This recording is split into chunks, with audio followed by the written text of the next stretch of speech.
हाँ जी स्टूडेंट्स, ਅੱਜ ਅਸੀਂ ਆਪਣੀ +2 ਕਲਾਸ ਇੰਗਲਿਸ਼ ਇਲੈਕਟਿਵ ਦੇ ਪਹਿਲੇ ਚੈਪਟਰ ਹਿੰਦ ਕੀ ਚਾਦਰ ਸ਼੍ਰੀ ਗੁਰੂ ਤੇਗ ਬਹਾਦਰ ਜੀ, ਜਿਸ ਨੂੰ ਕਿ ਜਗਦੀਸ਼ ਸਿੰਘ ਨੇ ਲਿਖਿਆ ਹੋਇਆ ਹੈ, ਇਸ ਚੈਪਟਰ ਦੇ ਆਪਾਂ ਲੌਂਗ ਆਨਸਰ ਟਾਈਪ ਕੁਐਸਚਨਸ ਕਵਰ ਕਰਾਂਗੇ। ਇਹ ਵੀਡੀਓ ਇਸ ਚੈਪਟਰ ਦੀ ਸੀਰੀਜ਼ ਦਾ ਸਾਡਾ ਤੀਸਰਾ ਵੀਡੀਓ ਹੋਏਗਾ। ਸਟੂਡੈਂਟਸ, ਕੁਐਸਚਨ ਕਰਨ ਤੋਂ ਪਹਿਲਾਂ ਮੈਂ ਚਾਹਾਂਗਾ ਕਿ ਤੁਸੀਂ ਮੇਰੇ ਦੁਆਰਾ ਬਣਾਏ ਹੋਏ ਇਸੇ ਚੈਪਟਰ ਦੇ ਕੰਪਰੀਹੈਂਸਿਵ ਐਕਸਪਲੇਨੇਸ਼ਨ ਅਤੇ ਐਨਾਲਿਸਿਸ ਦੇ ਦੋਨੇ ਵੀਡੀਓਜ਼ ਜ਼ਰੂਰ ਦੇਖੋ। ਮੈਂ ਇਹਨਾਂ ਦੋਨੇ ਵੀਡੀਓਜ਼ ਦੇ ਵਿੱਚ ਇਹ ਸਾਰੇ ਚੈਪਟਰ ਦੀ ਕੰਪਰੀਹੈਂਸਿਵ ਐਕਸਪਲੇਨੇਸ਼ਨ ਤੁਹਾਨੂੰ ਬਹੁਤ ਈਜ਼ੀ ਲੈਂਗੁਏਜ ਦੇ ਵਿੱਚ ਸਮਝਾਈ ਹੈ, ਅਤੇ ਨਾਲ ਹੀ ਨਾਲ ਇਸ ਚੈਪਟਰ ਦੇ ਐਂਡ ਦੇ ਵਿੱਚ ਜੋ ਵਰਡਸ ਆਏ ਨੇ, ਗਲੋਸਰੀ ਵਾਲੇ ਵਰਡਸ, ਉਹ ਵੀ ਤੁਹਾਨੂੰ ਮੈਂ ਨਾਲ ਐਕਸਪਲੇਨ ਕੀਤੇ ਨੇ। ਤਾਂ ਜੇਕਰ ਤੁਹਾਡੇ ਇਹ ਦੋਨੇ ਵੀਡੀਓਜ਼ ਮਿਸ ਹੋਏ ਨੇ ਤਾਂ ਮੈਂ ਤੁਹਾਨੂੰ ਸਕਰੀਨ ਦੇ ਟੌਪ ਰਾਈਟ ਕਾਰਨਰ ਦੇ ਉੱਪਰ ਇਹਨਾਂ ਵੀਡੀਓਜ਼ ਦੇ ਲਿੰਕ ਪ੍ਰੋਵਾਈਡ ਕਰ ਰਿਹਾ ਹਾਂ, ਜਿਸ ਤੇ ਜਾ ਕੇ ਤੁਸੀਂ ਇਹ ਦੋਨੇ ਵੀਡੀਓ ਦੇਖ ਸਕਦੇ ਹੋ। ਤਾਂ ਬੇਟਾ, ਜਿਹੜਾ ਤੁਹਾਡਾ ਮੇਨ ਕੁਐਸਚਨ ਬਣਦਾ ਹੈ ਇਸ ਚੈਪਟਰ ਦਾ, ਉਹ ਹੈ ਥੀਮ। ਜਾਂ ਤਾਂ ਥੀਮ ਬਣਦਾ ਇਸ ਚੈਪਟਰ ਦਾ, ਜਾਂ ਪੈਨ ਪੋਰਟਰੇਟ ਆਫ ਗੁਰੂ ਤੇਗ ਬਹਾਦਰ ਸਾਹਿਬ ਦਾ ਆ ਜੇ। ਕੋਈ ਵੀ ਕੁਐਸਚਨ ਇਹਨਾਂ ਦੋਨਾਂ ਚੋਂ ਆ ਜੇ ਪੇਪਰ 'ਚ, ਤੁਸੀਂ ਆਨਸਰ ਇਹ ਲਿਖ ਕੇ ਆਉਣਾ। ਤਾਂ ਇਹਨੂੰ ਚੰਗੀ ਤਰ੍ਹਾਂ ਤੁਸੀਂ ਸਮਝ ਲਓ ਤਾਂ ਕਿ ਕਿਸੇ ਤਰ੍ਹਾਂ ਦੀ ਕੋਈ ਆਪਣੀ ਤਿਆਰੀ 'ਚ ਕਮੀ ਨਾ ਰਹਿ ਜੇ। ਤਾਂ ਕੁਐਸਚਨ ਹੈ ਜੀ ਕਿ write the theme of the chapter Hind ki Chadar Shri Guru Tegh Bahadur. ਸਾਡਾ ਫਸਟ ਚੈਪਟਰ ਹੈ ਜੀ ਦਾ ਲਿਟਰੇਰੀ ਪੈਟਲਸ ਦਾ। ਤਾਂ ਆਨਸਰ ਆਪਾਂ ਕਰਾਂਗੇ ਜੀ ਕਿ Hind ki Chadar Shri Guru Tegh Bahadur is written by professor Jagdish Singh. ਪਹਿਲੀ ਲਾਈਨ ਤੇ ਹਮੇਸ਼ਾ ਫੋਕਸ ਦਿਆ ਕਰੋ। ਮੈਂ ਬਾਰ-ਬਾਰ ਹਮੇਸ਼ਾ ਤੁਹਾਨੂੰ ਦੱਸਦਾ ਹੁੰਦਾ ਕਿ ਜਦੋਂ ਵੀ ਆਪਾਂ ਚੈਪਟਰ ਦਾ ਨਾਮ ਲਿਖਣਾ ਹੈ ਤਾਂ ਸਭ ਤੋਂ ਪਹਿਲਾਂ ਤਾਂ ਸਿੰਗਲ ਕੋਟ ਦੇ ਵਿੱਚ ਉਸ ਨੂੰ ਸ਼ੁਰੂ ਕਰਨਾ ਹੈ, ਸਿੰਗਲ ਕੋਟ ਦੇ ਵਿੱਚ ਉਸ ਨੂੰ ਕਲੋਜ਼ ਕਰਨਾ ਹੈ, ਤੇ ਉਸ ਦੇ ਜਿਹੜੇ ਕੈਪੀਟਲ ਲੈਟਰਸ ਹੈ ਉਹਨਾਂ ਦਾ ਧਿਆਨ ਰੱਖਣਾ ਹੈ ਕਿ ਕੈਪੀਟਲ ਲੈਟਰ ਕਿੱਥੇ ਪਾਣਾ ਹੈ, ਸਮਾਲ ਲੈਟਰਸ ਕਿੱਥੇ ਪਾਣੇ। ਕਿਉਂਕਿ ਚੈਪਟਰ ਦੇ ਨਾਮ ਦੇ ਨਾਲ ਰਾਈਟਰ ਦਾ ਨਾਮ ਵੀ ਆਂਦਾ ਹੈ, ਤਾਂ ਉਹਦੇ ਵੀ ਸਪੈਲਿੰਗ ਦਾ ਧਿਆਨ ਰੱਖਣਾ ਹੈ। ਜਿਵੇਂ ਪ੍ਰੋਫੈਸਰ ਜਗਦੀਸ਼ ਸਿੰਘ, ਤਾਂ ਇਹਨਾਂ ਦੀ ਪ੍ਰੋਫੈਸਰ ਦੀ ਪੀ ਵੱਡੀ, ਪ੍ਰੋਫੈਸਰ ਜਾਂ ਤਾਂ ਪੂਰਾ ਪਾਓ ਜਾਂ ਫਿਰ PROF ਪਾ ਕੇ ਤੁਹਾਨੂੰ ਡਾਟ ਪਾਣਾ ਪਏਗਾ, ਤੇ ਜਗਦੀਸ਼ ਸਿੰਘ ਦੀ ਜੇ ਤੇ ਐਸ ਵੱਡੀ। ਇਹ ਜਿਹੜੀ ਲਾਈਨ ਹੁੰਦੀ ਹੈ ਪਹਿਲੀ ਲਾਈਨ ਇੱਕ ਇੰਪ੍ਰੈਸ਼ਨ ਪਾਉਂਦੀ ਹੈ ਚੈੱਕ ਕਰਨ ਵਾਲੇ ਤੇ। ਜੇ ਤੁਹਾਡੀ ਪਹਿਲੀ ਲਾਈਨ ਅੱਛੀ ਲਿਖੀ ਹੋਈ ਹੈ, ਉਸ 'ਚ ਕੋਈ ਮਿਸਟੇਕ ਨਹੀਂ, ਤਾਂ ਤੁਸੀਂ ਇੱਕ ਚੰਗਾ ਇੰਪ੍ਰੈਸ਼ਨ ਪਾ ਰਹੇ ਹੋ। ਤਾਂ ਇਸ ਤੇ ਜ਼ਿਆਦਾ ਗੌਰ ਕਰਿਆ ਕਰੋ, ਤੇ ਮੈਂ ਤੁਹਾਨੂੰ ਹਮੇਸ਼ਾ ਕਹੂੰਗਾ ਕਿ ਇਸ ਨੂੰ 4-5 ਵਾਰੀ ਲਾਈਨ ਨੂੰ ਯਾਦ ਕਰਕੇ ਪਾ ਕੇ ਜ਼ਰੂਰ ਦੇਖੋ ਤਾਂ ਕਿ ਕੋਈ ਗਲਤੀ ਨਾ ਰਹੇ। This chapter tells us about the story of Guru Tegh Bahadur's supreme sacrifice for the sake of human rights.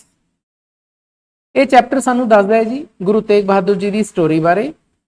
ਬਹਾਦੁਰਸ ਐਪੋਸਟ੍ਰਫੀ S ਪਾਣੀ ਹੈ, ਕਿਉਂਕਿ ਇਹਦਾ ਮਤਲਬ ਹੈ ਤੇਗ ਬਹਾਦਰ ਜੀ ਦੀ ਕਹਾਣੀ, ਦੀ ਕਹਾਣੀ। ਐਪੋਸਟ੍ਰਫੀ ਐਸ ਦਾ ਮਤਲਬ ਮੈਂ ਤੁਹਾਨੂੰ ਬਾਰ-ਬਾਰ ਦੱਸਦਾ ਹੁੰਦਾ, ਇਹ ਦਾ, ਦੇ ਜਾਂ ਦੀ ਦੇ ਹਿਸਾਬ ਨਾਲ ਆਉਂਦਾ ਹੈ।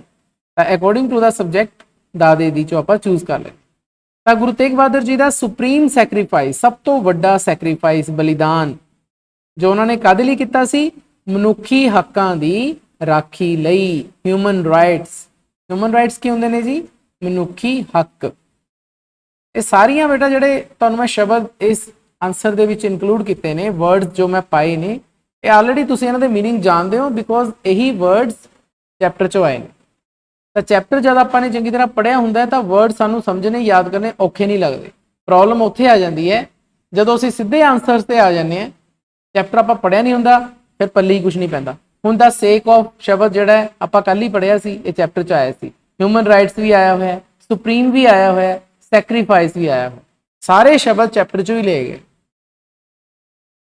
ਹੀ is the 9th Guru of Sikh religion. ਸਾਨੂੰ ਸਾਰਿਆਂ ਨੂੰ ਪਤਾ ਹੈ ਕਿ ਸਿੱਖ ਧਰਮ ਦੇ ਉਹ 9ਵੇਂ ਗੁਰੂ ਸਾਹਿਬਾਨ ਨੇ। ਇੱਥੇ ਦੇਖੋ, ਗੁਰੂ ਦੀ ਜੀ ਵੱਡੀ ਪਾਣੀ ਹੈ, ਸਿੱਖ ਦੀ ਐਸ ਵੱਡੀ ਪਾਣੀ ਹੈ, ਬਿਕੋਜ਼ ਇੱਕ ਧਰਮ ਦਾ ਨਾਮ ਹੈ, ਤਾਂ ਉਸ ਨੂੰ ਆਪਾਂ ਆਦਰ ਸਤਿਕਾਰ ਵਜੋਂ ਉਹਦਾ ਜਿਹੜਾ ਪਹਿਲਾ ਕਰੈਕਟਰ ਹੈ ਉਸ ਨੂੰ ਆਪਾਂ ਵੱਡਾ ਪਾਉਂਦੇ ਹਾਂ। ਕੋਈ ਵੀ ਧਰਮ ਦਾ ਨਾਮ ਪਾਈਏ, ਯਾਦ ਕਰੋ ਇਸਲਾਮ ਧਰਮ ਵੀ ਤੁਹਾਡੇ ਚੈਪਟਰ 'ਚ ਆਇਆ, ਤਾਂ ਤੁਸੀਂ ਉੱਥੇ ਚੈੱਕ ਕਰੋ ਆਈ ਵੱਡੀ ਹੈ, because it's a name of a religion. ਜਦੋਂ ਵੀ ਕਿਸੇ ਖਾਸ ਚੀਜ਼ ਦਾ ਨਾਮ ਪਾਇਆ ਜਾਂਦਾ ਹੈ, ਇਹ ਆਪਾਂ 6ਵੀਂ ਕਲਾਸ ਤੋਂ ਪੜ੍ਹ ਰਹੇ ਹਾਂ ਕਿ ਉਹਦਾ ਪਹਿਲਾ ਕਰੈਕਟਰ ਵੱਡਾ ਪਾਣਾ ਹੈ। ਤੁਸੀਂ ਆਪਣਾ ਨਾਮ ਵੀ ਜਦੋਂ ਪਾਉਂਦੇ ਹੋ ਤਾਂ ਉਹਦਾ ਪਹਿਲਾ ਕਰੈਕਟਰ ਜਾਂ ਸਿੰਘ ਜਾਂ ਕੌਰ ਦਾ ਐਸ ਜਾਂ ਕੇ ਤੁਸੀਂ ਵੱਡਾ ਪਾਉਂਦੇ ਹੋ। ਤਾਂ ਛੋਟੀਆਂ ਛੋਟੀਆਂ ਗੱਲਾਂ ਹੁੰਦੀਆਂ ਬੇਟਾ, ਜਿਨ੍ਹਾਂ ਤੇ ਆਪਾਂ ਧਿਆਨ ਨਹੀਂ ਦਿੰਦੇ, ਲੇਕਿਨ ਦੇਣੀਆਂ ਚਾਹੀਦੀਆਂ ਸਾਨੂੰ। He lived a solitary life in a basement cell in the village Bakala near Amritsar for 20 long years. ਤਾਂ ਉਹਨਾਂ ਨੇ ਇੱਕ ਇਕਾਂਤ ਵਾਲਾ ਜੀਵਨ ਬਿਤਾਇਆ। ਸੋਲਿਟਰੀ ਦਾ ਮਤਲਬ ਹੁੰਦਾ ਬੇਟਾ ਇਕਾਂਤ। ਇਹ ਸ਼ਬਦ ਚੈਪਟਰ 'ਚ ਵੀ ਆਇਆ। ਕਿਹਦੇ ਵਿੱਚ ਬਿਤਾਇਆ ਜੀ? Basement cell. ਬੇਸਮੈਂਟ ਸੈੱਲ ਮੈਂ ਤੁਹਾਨੂੰ ਦੱਸਿਆ ਸੀ ਭੋਰਾ ਸਾਹਿਬ ਨੂੰ ਕਿਹਾ ਜਾਂਦਾ ਹੈ। ਉਹ ਭੋਰਾ ਸਾਹਿਬ ਕਿੱਥੇ ਸੀਗਾ ਜੀ?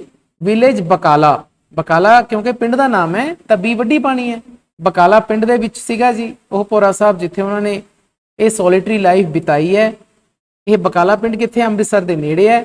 ਕਿੰਨੀ ਦੇਰ ਤੱਕ ਉਹਨਾਂ ਨੇ ਇਹ ਕੰਮ ਕੀਤਾ? ਫॉर 20 ਲੌਂਗ ਈਅਰਸ, 20 ਸਾਲ ਲੰਬੇ ਸਮੇਂ ਲਈ ਉਹਨਾਂ ਨੇ ਕੰਮ ਕੀਤਾ। ਨੈਕਸਟ ਲਾਈਨ ਹੈ ਜੀ ਕਿ ਹੀ ਵਾਜ਼ ਦਾ youngest son of Guru Hargobind. ਤਾਂ ਆਪਾਂ ਇਹ ਚੈਪਟਰ 'ਚ ਪੜ੍ਹਿਆ ਕਿ ਗੁਰੂ ਹਰਗੋਬਿੰਦ ਸਾਹਿਬ ਜੀ ਦੇ ਸਭ ਤੋਂ ਛੋਟੇ ਪੁੱਤਰ ਸੀ।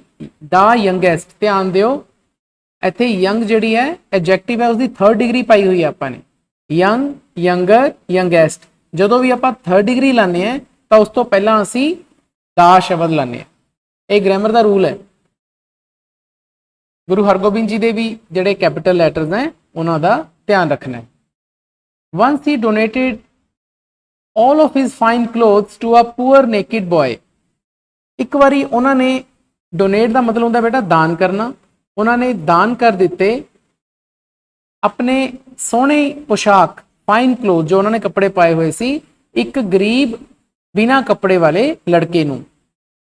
ਤਾਂ ਇਹ ਇਨਸੀਡੈਂਟ ਬੇਟਾ ਆਪਾਂ ਪੜ੍ਹਿਆ ਕਿ ਜਦੋਂ ਬਾਬਾ ਗੁਰਦਿੱਤਾ ਜੀ ਦੀ ਕੰਪਨੀ ਕਰ ਰਹੇ ਸੀ, ਉਹ ਉਹਨਾਂ ਦੇ ਨਾਲ ਜਾ ਰਹੇ ਸੀ, ਤਾਂ ਇੱਕ ਨੇਕਡ ਬॉय ਉਹਨਾਂ ਵੱਲ ਦੇਖ ਰਿਹਾ ਸੀ ਤਾਂ ਉਹਦੀ ਹਾਲਤ ਗੁਰੂ ਸਾਹਿਬਾਨ ਤੋਂ ਦੇਖੀ ਨਹੀਂ ਗਈ ਤੇ ਆਪਣੇ ਸੋਹਣੇ ਜਿਹੇ ਪੋਸ਼ਾਕ ਉਹਨਾਂ ਨੇ ਉਸੇ ਲੜਕੇ ਨੂੰ ਦੇਤੀ ਤੇ ਜਾ ਕੇ ਆਪਣੀ ਮਾਤਾ ਜੀ ਨੂੰ ਕੀ ਕਿਹਾ ਕਿ ਮੈਨੂੰ ਪਤਾ ਸੀ ਵੀ ਇਸ ਲੜਕੇ ਨੂੰ ਹੋਰ ਤਾਂ ਕਿਸੇ ਨੇ ਕੱਪੜੇ ਦੇਣੇ ਨਹੀਂ ਸੀ ਤਾਂ ਮੈਂ ਦੇਤੇ, ਤੇ ਮੈਨੂੰ ਇਹ ਵੀ ਪਤਾ ਹੈ ਤੁਸੀਂ ਮੈਨੂੰ ਕੱਪੜੇ ਹੋਰ ਲੈ ਦੇਣੇ। ਤਾਂ ਇਹ ਜਵਾਬ ਉਹਨਾਂ ਨੇ ਦਿੱਤਾ ਸੀਗਾ ਤੇ ਆਪਾਂ ਸਾਰਾ ਇਨਸੀਡੈਂਟ ਬੇਟਾ ਇਹ ਚੈਪਟਰ 'ਚੋਂ ਪੜ੍ਹਿਆ। ਤਾਂ ਨੇਕਡ ਬॉय, ਇਹ ਜਿਹੜਾ ਨੇਕਡ ਸ਼ਬਦ ਹੈ ਇਹ ਵੀ ਚੈਪਟਰ 'ਚ ਹੀ ਆਇਆ। He was installed as the 9th Guru in 1664 at the age of 43। 43 ਸਾਲਾਂ ਦੀ ਉਮਰ 'ਚ, 43 ਚੈਪਟਰ 'ਚ ਆਪਾਂ ਪੜ੍ਹਿਆ। 1664 ਈਸਵੀ ਦੇ ਵਿੱਚ ਉਹਨਾਂ ਨੂੰ 9ਵੇਂ ਪਾਤਸ਼ਾਹ ਵਜੋਂ ਨਵਾਜ਼ਿਆ ਗਿਆ। ਇੰਸਟਾਲਡ ਮਤਲਬ ਕਿ ਉਹਨਾਂ ਨੂੰ ਉਪਾਧੀ ਦਿੱਤੀ ਗਈ, ਉਹਨਾਂ ਨੂੰ ਗੁਰੂ ਸਾਹਿਬਾਨ ਥਾਪਿਆ ਗਿਆ। ਇੰਸਟਾਲ ਸ਼ਬਦ ਦਾ ਧਿਆਨ ਰੱਖਣਾ। His elder brother Dhir Mal was not happy। ਹੁਣ ਇਸ ਗੱਲ ਨਾਲ ਉਹਨਾਂ ਦਾ ਜਿਹੜਾ ਵੱਡਾ ਭਰਾ ਹੈ ਧੀਰਮਲ, ਉਹ ਹੈਪੀ ਨਹੀਂ ਸੀ, ਖੁਸ਼ ਨਹੀਂ ਸੀ। ਧੀਰਮਲ ਦੀ ਡੀ ਵੱਡੀ ਪਾਣੀ ਹੈ because it's a name of a person. He wanted to have the Guru killed। ਉਹ ਗੁਰੂ ਜੀ ਨੂੰ ਮਾਰਨਾ ਚਾਹੁੰਦਾ ਸੀ। wanted ਚਾਹਣਾ, to have the Guru killed। to have somebody killed ਦਾ ਮਤਲਬ ਹੁੰਦਾ ਕਿਸੇ ਨੂੰ ਮਾਰਨਾ ਹੈ ਨਾ, ਤਾਂ ਉਹ ਗੁਰੂ ਸਾਹਿਬਾਨ ਨੂੰ ਮਾਰਨਾ ਚਾਹੁੰਦਾ ਸੀ ਤੇ ਉਹਨੇ ਇਹੀ ਕਰਨ ਦੀ ਕੋਸ਼ਿਸ਼ ਕੀਤੀ। He sent a Masand shihan. ਤਾਂ ਉਸਨੇ ਕਿਹਨੂੰ ਭੇਜਿਆ ਜੀ? ਸ਼ਿਹਾਨ ਨੂੰ। ਤੇ ਸ਼ਿਹਾਨ ਇੱਕ ਪਰਸਨ ਦਾ ਨਾਮ ਹੈ, ਐਸ ਵੱਡੀ ਪਾਈ ਹੈ। ਉਹ ਕੀ ਸੀਗਾ ਜੀ? ਮਸੰਦ। ਉਹਨਾਂ ਸਮਿਆਂ ਦੇ ਵਿੱਚ ਮਸੰਦ ਥੱਪੇ ਹੋਏ ਸੀ ਧਰਮ ਪ੍ਰਚਾਰ ਲਈ, ਤਾਂ ਉਹਨਾਂ ਚੋਂ ਇੱਕ ਸ਼ਿਹਾਨ ਸੀ। ਤਾਂ ਇਸ ਨੂੰ ਭੇਜਿਆ ਜੀ ਉਹਨੇ, ਧੀਰਮਲ ਨੇ। Shihan shot at the Guru. Shot at ਦਾ ਮਤਲਬ ਗੋਲੀ ਚਲਾਣਾ। ਉਹਨਾਂ ਨੇ ਗੁਰੂ ਜੀ ਤੇ ਗੋਲੀ ਚਲਾਈ ਸ਼ਿਹਾਨ ਨੇ। ਗੁਰੂ ਜੀ ਵਾਜ਼ ਨਾਟ ਹਰਟ। ਗੁਰੂ ਜੀ ਨੂੰ ਸੱਟ ਨਹੀਂ ਲੱਗੀ, ਜ਼ਿਆਦਾ ਸੱਟ ਨਹੀਂ ਸੀ ਲੱਗੀ। ਗੁਰੂ ਜੀ ਵਾਜ਼ ਨਾਟ ਹਰਟ। ਹਰਟ ਦਾ ਮਤਲਬ ਸੱਟ ਲੱਗਣਾ। ਹਾਲਾਂਕਿ ਸਾਨੂੰ ਪਤਾ ਹੈ ਕਿ ਉਹਨਾਂ ਦੇ ਈਅਰ ਤੇ ਥੋੜਾ ਜਿਹਾ ਜ਼ਖਮ ਆਇਆ ਸੀ, ਬਚਾਅ ਹੋ ਗਿਆ ਸੀ। Sikh devotees decided to avenge the attack. ਹੁਣ ਗੁਰੂ ਜੀ ਦੇ ਵੀ ਪੈਰੋਕਾਰ ਸੀ, ਉਹਨਾਂ ਦੇ ਵੀ ਸੇਵਕ ਸੀ, ਤਾਂ ਉਹਨਾਂ ਸ਼ਰਧਾਲੂਆਂ ਨੇ ਨਿਸ਼ਚਾ ਕੀਤਾ ਇਸ ਹਮਲੇ ਦਾ ਬਦਲਾ ਲੈਣ ਲਈ। ਅਵੈਂਜ ਦਾ ਮਤਲਬ ਹੁੰਦਾ ਬੇਟਾ ਬਦਲਾ ਲੈਣਾ। ਤਾਂ ਬਦਲਾ ਲੈਣ ਦੇ ਲਈ ਉਹਨਾਂ ਨੇ ਨਿਸ਼ਚਾ ਕੀਤਾ। ਕਿਹਨਾਂ ਨੇ? ਡਿਵੋਟੀਜ਼। ਡਿਵੋਟੀਜ਼ ਕੀ ਹੁੰਦੇ ਨੇ ਜੀ? ਸੇਵਕ, ਸ਼ਰਧਾਲੂ, ਸ਼ਿਸ਼ ਜਿਹਨੂੰ ਆਪਾਂ ਕਹਿੰਦੇ ਆ। ਤਾਂ ਡਿਵੋਟ ਸ਼ਬਦ ਤੋਂ ਹੀ ਬੇਟਾ ਡਿਵੋਟੀਜ਼ ਬਣਦਾ ਹੈ। ਜੇ ਆਪਾਂ ਡਿਵੋਟ ਸ਼ਬਦ ਦੇ ਸਪੈਲਿੰਗ ਦੇਖੀਏ ਤਾਂ ਹੁੰਦੇ ਨੇ DOVDEVOTE, ਡਿਵੋਟ। ਠੀਕ ਹੈ, ਡਿਵੋਟ ਸ਼ਬਦ ਇਜ਼ ਅ ਵਰਬ ਕਿ ਕਿਸੇ ਪ੍ਰਤੀ ਸੇਵਾ ਭਾਵਨਾ ਦਿਖਾਣੀ, ਡਿਵੋਟ ਦਾ ਮਤਲਬ। ਲੇਕਿਨ ਡਿਵੋਟ ਦੇ ਨਾਲ ਜੇਕਰ ਆਪਾਂ ਇਹਦੇ ਨਾਲ ਇੱਕ ਹੋਰ ਹੀ ਲਾ ਦਈਏ ਤਾਂ ਡਿਵੋਟੀ ਬਣ ਜਾਂਦਾ। ਸੇਵਾ ਭਾਵਨਾ ਦਿਖਾਉਣ ਵਾਲਾ ਵਰਬ ਤੋਂ ਨਾਉਨ ਬਣ ਗਿਆ। they took away all the belongings of Dhir Mal. ਤਾਂ ਉਹਨਾਂ ਨੇ ਧੀਰਮਲ ਦੀਆਂ ਸਾਰੀਆਂ ਜੋ ਉਸਦੀਆਂ ਚੀਜ਼ਾਂ ਸੀ, ਇੱਥੇ ਬਿਲੋਂਗਿੰਗਸ ਦਾ ਮਤਲਬ ਚੀਜ਼ਾਂ ਹੈ, ਜੋ ਕਿ ਚੈਪਟਰ ਦੇ ਵਿੱਚ ਵੀ ਆਇਆ ਸੀ। ਉਹਨਾਂ ਨੇ ਉਹ ਸਾਰੀਆਂ ਚੀਜ਼ਾਂ ਲੈ ਗਏ। ਟੇਕ ਅਵੇ ਦਾ ਮਤਲਬ ਉਸ ਤੋਂ ਖੋ ਕੇ ਲੈ ਗਏ। But Guru ji directed them to return all the belongings to Dhir Mal. ਇੱਥੇ ਜੀ ਮੇਰੇ ਤੋਂ ਛੋਟੀ ਪੈ ਗਈ, ਇੱਥੇ ਤੁਸੀਂ ਵੱਡੀ ਪਾਓ, ਬਿਕੋਜ਼ ਗੁਰੂ ਜੀ ਦੀ ਗੱਲ ਹੋ ਰਹੀ ਹੈ, ਜੀ ਵੱਡੀ ਕਰ ਦਿਓ। ਤਾਂ ਗੁਰੂ ਜੀ ਨੇ ਉਹਨਾਂ ਨੂੰ ਨਿਰਦੇਸ਼ ਦਿੱਤਾ, ਡਾਇਰੈਕਟ ਦਾ ਮਤਲਬ ਨਿਰਦੇਸ਼ ਦੇਣਾ, ਕਿ ਉਹ ਸਾਰੀਆਂ ਚੀਜ਼ਾਂ ਧੀਰੂਮਲ ਨੂੰ ਰਿਟਰਨ ਕਰ ਦੇਣ। ਰਿਟਰਨ ਆਲ ਦਾ ਬਿਲੋਂਗਿੰਗਸ ਚੀਜ਼ਾਂ ਜੋ ਧੀਰਮਲ ਦੀਆਂ ਲੈ ਕੇ ਆਏ ਸੀ। ਤੇ ਸਾਨੂੰ ਇਹ ਵੀ ਪਤਾ ਬੇਟਾ ਕਿ ਉਸ ਚੀਜ਼ਾਂ ਦੇ ਵਿੱਚ ਇੱਕ ਕਾਪੀ ਸੀ, ਕਿਸ ਦੀ? ਗੁਰੂ ਗ੍ਰੰਥ ਸਾਹਿਬ ਦੀ ਇੱਕ ਹੋਲੀ ਕਾਪੀ ਸੀ। ਇਹ ਆਪਾਂ ਨੇ ਪੜ੍ਹਿਆ। ਤਾਂ ਫਿਰ ਉਹ ਸਾਰੀਆਂ ਚੀਜ਼ਾਂ ਜਿਹੜੀਆਂ ਸੀਗੀਆਂ ਸਮੇਤ ਹੋਲੀ ਗ੍ਰੰਥ ਸਾਹਿਬ ਦੀ ਕਾਪੀ ਧੀਰਮਲ ਨੂੰ ਵਾਪਸ ਕਰ ਦਿੱਤੀ ਗਈ ਸੀ। ਤੇ ਫਿਰ ਸਾਨੂੰ ਇਹ ਵੀ ਪਤਾ ਹੈ ਕਿ ਗੁਰੂ ਜੀ ਨੇ ਵਾਰਨਿੰਗ ਦਿੱਤੀ ਸੀ ਕਿ ਅੱਗੇ ਤੋਂ ਐਸਾ ਕੰਮ ਨਹੀਂ ਕਰਨਾ। The Brahmins from all over India came to see the Guru, ਤੇ ਜੀ ਵੱਡੀ ਫੇਰ ਕਰ ਦੋ, because Aurangzeb was trying to convert all the Hindus to Islam। ਹੁਣ ਜਿਹੜੇ ਬ੍ਰਾਹਮਣ ਸੀਗੇ ਸਾਰੇ ਭਾਰਤ ਤੋਂ to see, ਇੱਥੇ to see ਦਾ ਮਤਲਬ ਹੈ ਮਿਲਣਾ, ਉਹ ਮਿਲਣ ਆਏ ਕਿਹਨੂੰ? ਗੁਰੂ ਜੀ ਨੂੰ। ਕਿਉਂਕਿ ਔਰੰਗਜ਼ੇਬ ਸਾਰੇ ਹਿੰਦੂਆਂ ਨੂੰ, ਹਿੰਦੂ ਦੀ ਇਹ ਵੱਡੀ ਪਾਓ, ਉਹਨਾਂ ਨੂੰ ਇਸਲਾਮ ਧਰਮ ਵਿੱਚ ਆਏ ਵੱਡੀ, it's a name of a religion, convert ਕਰਨ ਦੀ, ਕਨਵਰਟ ਦਾ ਮਤਲਬ ਬਦਲਣ ਦੇ ਲਈ ਉਹ ਟਰਾਈਂਗ ਕੋਸ਼ਿਸ਼ ਕਰ ਰਿਹਾ ਸੀ। ਇਹ ਲਾਈਨ ਵੱਡੀ ਹੈ, ਇਹਨੂੰ ਇਸ ਤਰ੍ਹਾਂ ਯਾਦ ਕਰਨਾ ਹੈ। ਔਰੰਗਜ਼ੇਬ ਦੀ ਇਹ ਵੱਡੀ ਪਾਣੀ ਹੈ, it's a name of a person, Aurangzeb. ਉਸ ਸਮੇਂ ਐਮਪਰਰ ਸੀਗਾ, ਸ਼ਾਸਕ ਸੀਗਾ, ਮੁਗਲ ਬਾਦਸ਼ਾਹ। ਗੁਰੂ ਜੀ's son inspired him by saying, who can be holier than you father for the sacrification। ਤਾਂ ਗੁਰੂ ਜੀ ਦੇ ਪੁੱਤਰ ਗੋਬਿੰਦ ਰਾਏ ਜੀ ਨੇ ਉਹਨਾਂ ਨੂੰ ਇੰਸਪਾਇਰ ਕੀਤਾ। ਇੰਸਪਾਇਰ ਦਾ ਮਤਲਬ ਹੁੰਦਾ ਬੇਟਾ ਪ੍ਰੇਰਨਾ ਦੇਣਾ। ਕਿਸੇ ਨੂੰ ਆਪਾਂ ਜਦੋਂ ਪ੍ਰੇਰਨਾ ਦਿੰਦੇ ਆ ਉਹਨੂੰ ਆਪਾਂ ਇੰਸਪਾਇਰ ਕਹਿੰਦੇ ਆ। ਇੰਸਪਾਇਰ ਸ਼ਬਦ ਤੋਂ ਹੀ ਇੰਸਪੀਰੇਸ਼ਨ ਬਣਦਾ ਹੈ। ਇੰਸਪੀਰੇਸ਼ਨ ਕਹਿੰਦੇ ਆ ਆਪਾਂ ਨੂੰ, ਇੰਸਪੀਰੇਸ਼ਨ ਮਿਲ ਗਈ। ਤਾਂ inspire is a verb, inspiration is a noun. ਤਾਂ ਗੁਰੂ ਜੀ ਦੇ ਪੁੱਤਰ ਗੋਬਿੰਦ ਰਾਏ ਜੀ ਨੇ ਉਹਨਾਂ ਨੂੰ ਇੰਸਪਾਇਰ ਕੀਤਾ, ਹੌਸਲਾ ਪ੍ਰੇਰਨਾ ਦਿੱਤੀ, ਬਾਏ ਸੇਇੰਗ, ਇਹ ਕਹਿ ਕੇ। ਹੁਣ ਇੱਥੇ ਜਿਹੜੇ ਸ਼ਬਦ ਆਪਾਂ ਬੇਟਾ ਲਿਖੇ ਨੇ ਉਹਨਾਂ ਸ਼ਬਦਾਂ ਨੂੰ ਆਪਾਂ ਐਜ਼ ਇਟ ਇਜ਼ ਹੀ ਲਿਖਣਾ ਡਬਲ ਕੋਟਸ ਨਾਲ, ਬਿਕੋਜ਼ ਇਹ ਗੁਰੂ ਜੀ ਨੇ ਸ਼ਬਦ ਬੋਲੇ ਸੀ, ਇਹਨਾਂ 'ਚ ਆਪਾਂ ਹੇਰ ਫੇਰ ਨਹੀਂ ਕਰ ਸਕਦੇ। ਤਾਂ ਗੁਰੂ ਜੀ ਦੇ ਜਿਹੇ ਜਿਹੇ ਸ਼ਬਦ ਸਾਨੂੰ ਪਤਾ ਲੱਗੇ ਆ, ਸਾਨੇ ਉਵੇਂ ਹੀ ਲਿਖਣਾ ਚੈਪਟਰ 'ਚੋਂ। ਇਸ ਕਰਕੇ ਆਪਾਂ ਉਹਨੂੰ ਡਬਲ ਕੋਟਸ 'ਚ ਪਾਇਆ। ਜਦੋਂ ਵੀ ਆਪਾਂ ਕਿਸੇ ਦੇ ਕਹੇ ਹੋਏ ਵਾਕਾਂ ਨੂੰ ਕੋਟ ਕਰਦੇ ਆ ਆਪਣੀਆਂ ਲਾਈਨਾਂ 'ਚ, ਕੋਟ ਦਾ ਮਤਲਬ ਉਹਨਾਂ ਨੂੰ ਯੂਜ਼ ਕਰਦੇ ਆ, ਲਿਖ ਕੇ ਦਿਖਾਉਂਦੇ ਆ, ਤਾਂ ਆਪਾਂ ਉਹਨਾਂ ਦੀਆਂ ਲਾਈਨਾਂ ਨੂੰ ਡਬਲ ਕੋਟਸ ਦੇ ਵਿੱਚ ਲਿਖਦੇ। ਤਾਂ ਗੁਰੂ ਜੀ ਨੇ ਕੀ ਕਿਹਾ ਕਿ ਪਿਤਾ ਜੀ ਤੁਹਾਡੇ ਨਾਲੋਂ ਪਵਿੱਤਰ ਕੌਣ ਹੋ ਸਕਦਾ? Who can be holier? ਇੱਥੇ holier ਸ਼ਬਦ HOLY ਦੀ ਸੈਕਿੰਡ ਵਰਬ ਹੈ, ਸੈਕਿੰਡ ਐਡਜੈਕਟਿਵ ਹੈ। ਹੋਲੀ, ਹੋਲੀਅਰ, ਹੋਲੀਐਸਟ, ਹੈ ਨਾ। ਤਾਂ ਇੱਥੇ ਗੁਰੂ ਜੀ ਦੀ ਤੁਲਨਾ ਕੀਤੀ ਜਾ ਰਹੀ ਹੈ ਪੂਰੇ ਸੰਸਾਰ ਦੇ ਨਾਲ, ਹੈ ਨਾ, ਵੀ ਤੁਹਾਡੇ ਤੋਂ ਪਵਿੱਤਰ ਆਤਮਾ ਵਾਲਾ ਇਨਸਾਨ ਹੋਰ ਕੌਣ ਹੈ ਪੂਰੇ ਸੰਸਾਰ 'ਚ? ਕੋਈ ਵੀ ਨਹੀਂ। ਕਾਹਦੇ ਲਈ? ਫॉर ਦਾ ਸੈਕਰੀਫਿਕੇਸ਼ਨ, ਬਲੀਦਾਨ ਦੇ ਲਈ। ਤਾਂ ਬਲੀਦਾਨ ਦੇ ਲਈ ਤੁਹਾਡੇ ਤੋਂ ਪਵਿੱਤਰ ਆਤਮਾ ਕੌਣ ਹੋ ਸਕਦੀ ਹੈ? ਤਾਂ ਸੈਕਰੀਫਿਕੇਸ਼ਨ ਦੇ ਜਾ ਕੇ ਆਪਾਂ ਨੇ ਕੋਰਸ ਖਤਮ ਕਰ ਦੇਣੇ, ਬਿਕੋਜ਼ ਇਟਸ ਅ ਕੁਐਸਚਨ। ਤਾਂ ਕੁਐਸਚਨ ਮਾਰਕ ਨਾਲ ਇਸ ਨੂੰ ਐਂਡ ਕਰਨਾ। ਹੁਣ ਇਹ ਲਾਈਨ ਨੂੰ ਬੇਟਾ ਤੁਸੀਂ ਲਿਖ ਕੇ ਦੇਖ ਲੈਣਾ, ਇਹ ਵਾਲੀ ਲਾਈਨ ਨੂੰ। ਕੁਝ ਲਾਈਨਾਂ ਨੂੰ ਬਿਨਾਂ ਲਿਖੇ ਨਹੀਂ ਸਰਦਾ, ਜਿਵੇਂ ਪਹਿਲੀ ਲਾਈਨ ਹੈ, ਇਹ ਵਾਲੀ ਲਾਈਨ, ਬਿਕੋਜ਼ ਇਸ 'ਚ ਕੋਟਸ ਆਏ। ਕੋਟ ਵਾਲੀ ਕੋਈ ਵੀ ਲਾਈਨ ਹੁੰਦੀ ਹੈ ਉਹਨੂੰ ਤੁਸੀਂ ਆਪਣੀ ਕਾਪੀ ਤੇ ਇੱਕ ਵਾਰੀ ਜ਼ਰੂਰ ਲਿਖ ਕੇ ਦੇਖੋ, 4-5 ਵਾਰੀ। ਅੱਛਾ, ਮੈਂ ਤੁਹਾਨੂੰ ਇਹਨਾਂ ਵੀ ਦੱਸ ਦਿੰਦਾ, ਇਹਦਾ ਛੋਟਾ ਕੁਐਸਚਨ ਪੇਪਰ 'ਚ ਆ ਜਾਂਦਾ, ਬਹੁਤ ਇੰਪੋਰਟੈਂਟ ਕੁਐਸਚਨ ਹੈ ਕਿ ਛੋਟੇ ਗੁਰੂ ਸਾਹਿਬਾਨ ਨੇ, ਗੁਰੂ ਗੋਬਿੰਦ ਸਿੰਘ ਜੀ ਨੇ ਆਪਣੇ ਪਿਤਾ ਨੂੰ ਇੰਸਪਾਇਰ ਕਿਵੇਂ ਕੀਤਾ? ਤਾਂ ਤੁਸੀਂ ਆਹੀ ਆਨਸਰ ਲਿਖਿਆ, ਸੇਮ ਆਹੀ ਲਾਈਨਸ ਆ ਜਾਣੀਆਂ। ਤੁਸੀਂ ਇੱਕ ਨੋਟ ਕਰਿਓ ਕਿ ਜਿਹੜੇ ਤੁਹਾਡੇ ਛੋਟੇ ਕੁਐਸਚਨਸ ਹੈ ਟੈਕਸਟ ਬੁੱਕ ਦੇ ਵਿੱਚ, ਉਹਦੇ 'ਚ ਮੈਕਸਿਮਮ ਜਿਹੜੇ ਆਨਸਰਸ ਹੈ ਤੁਹਾਡੇ ਇਸੇ ਕੁਐਸਚਨ ਦੇ ਵਿੱਚੋਂ ਕਵਰ ਹੋ ਜਾਣ। ਮੈਕਸਿਮਮ ਜੇ 10 ਕੁਐਸਚਨ ਹੈ, 7-8 ਕੁਐਸਚਨ ਇਸੇ ਕੁਐਸਚਨ 'ਚੋਂ ਕਵਰ ਹੋ ਜਾਣ। ਤਾਂ ਗੁਰੂ ਜੀ was very pleased to hear this। ਤਾਂ ਗੁਰੂ ਜੀ ਬਹੁਤ ਖੁਸ਼ ਹੋਏ। ਪਲੀਜ਼ਡ, ਹੁਣ ਆਪਾਂ ਵੈਸੇ ਤਾਂ ਪਲੀਜ਼ ਕਹਿੰਦੇ ਨਾ ਕਿਰਪਾ ਕਰਕੇ, ਹੈ ਨਾ, ਲੇਕਿਨ ਇੱਥੇ ਵਰਬ ਦੇ ਤੌਰ ਤੇ ਯੂਜ਼ ਕੀਤੀ ਜਾ ਰਹੀ ਹੈ। ਪਲੀਜ਼ ਦਾ ਮਤਲਬ ਹੁੰਦਾ ਹੈ ਖੁਸ਼ ਹੋਣਾ। ਤਾਂ ਉਹ ਬਹੁਤ ਜ਼ਿਆਦਾ ਖੁਸ਼ ਹੋਏ ਇਹ ਸੁਣ ਕੇ hear this he went to Delhi, ਤਾਂ ਸਾਨੂੰ ਇਹ ਪਤਾ ਹੈ ਕਿ ਉਹ ਦਿੱਲੀ ਚਲੇ ਗਏ। ਤੇ ਸਾਨੂੰ ਪਤਾ ਹੈ ਕਿ ਆਗਰਾ ਕੋਲ ਜਾ ਕੇ ਉਹਨਾਂ ਨੂੰ ਮੁਗਲ ਫੌਜਾਂ ਮਿਲੀਆਂ ਸੀ, ਆਪਾਂ ਚੈਪਟਰ 'ਚ ਪੜ੍ਹਿਆ। ਫਿਰ ਉਹਨਾਂ ਨੂੰ ਦਿੱਲੀ ਲੈ ਕੇ ਜਾਇਆ ਗਿਆ। ਉਸ ਸਮੇਂ ਸਾਨੂੰ ਇਹ ਵੀ ਪਤਾ ਹੈ ਕਿ ਮੁਗਲ ਐਂਪਰਰ ਔਰੰਗਜ਼ੇਬ ਉਸ ਸਮੇਂ ਦਿੱਲੀ 'ਚ ਨਹੀਂ ਸੀ, ਲੇਕਿਨ ਉਹ ਆਪਣੇ ਆਰਡਰ ਛੱਡ ਕੇ ਗਿਆ ਸੀ ਕਿ ਗੁਰੂ ਜੀ ਨੂੰ ਜਿਵੇਂ ਮਰਜ਼ੀ ਮਨਾਓ ਕਿ ਇਹ ਇਸਲਾਮ ਧਰਮ ਨੂੰ ਕਬੂਲ ਕਰ ਲੈਣ। ਹੀ ਵਾਜ਼ ਅਰੈਸਟਡ ਬਾਏ ਦਾ ਮੁਗਲਸ, ਤਾਂ ਆਗਰਾ ਵਿਖੇ ਸਾਨੂੰ ਪਤਾ ਹੈ ਕਿ ਉਹਨਾਂ ਨੂੰ ਅਰੈਸਟ ਕੀਤਾ ਗਿਆ ਸੀ, ਉਹਨਾਂ ਨੂੰ ਫੌਜਾਂ ਲੈ ਕੇ ਚਲੀਆਂ ਗਈਆਂ ਸੀ ਮੁਗਲ ਫੌਜਾਂ। ਤਾਂ ਇੱਥੇ ਮੁਗਲਸ ਦਾ ਵੀ ਐਮ ਵੱਡਾ ਪਾਣਾ। ਦੇ ਟਰਾਈਡ देयर ਬੈਸਟ ਟੂ ਟੈਰੀਫਾਈ ਹਿਮ। ਹੁਣ ਟਰਾਈ ਯੂਅਰ ਬੈਸਟ ਦਾ ਮਤਲਬ ਕੀ ਹੁੰਦਾ? ਇਕੱਠਾ ਹੀ ਫਰੇਜ਼ ਆਉਂਦਾ ਹੈ, try your best, try my best, try his best. Try best, try best ਦਾ ਮਤਲਬ ਹੁੰਦਾ ਪੂਰੀ ਵਾਹ ਲਾਣੀ।